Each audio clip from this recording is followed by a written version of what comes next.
Catherine Bernardo Christmas Celebration 2023. Halina't panoorin natin ang buong detalye.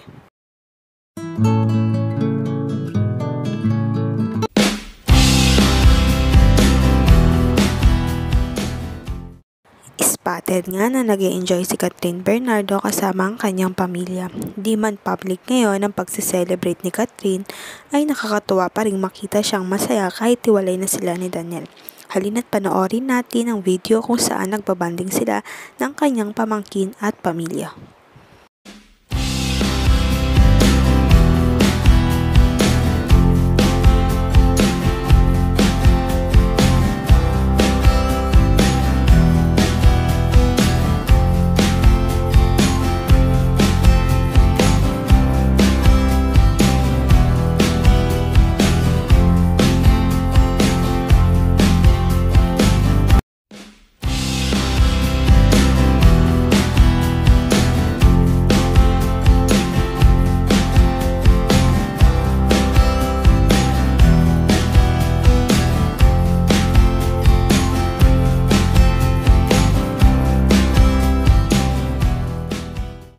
Ngayon, mahahalata din kay Catherine na masaya na siya kahit wala si Daniel Padilla sa buhay niya.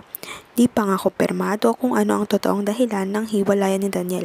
Pero isa sa mga nasasangkot ay si Andrea Brillantes dahil siya daw ang third party sa hiwalayan. At hindi pa rin sila nagsasalita kung totoo ba ang issue. Maghintay na lamang tayo ng susunod na update. Huwag kalimutang mag-like at subscribe sa aking YouTube channel, Celiang Beats.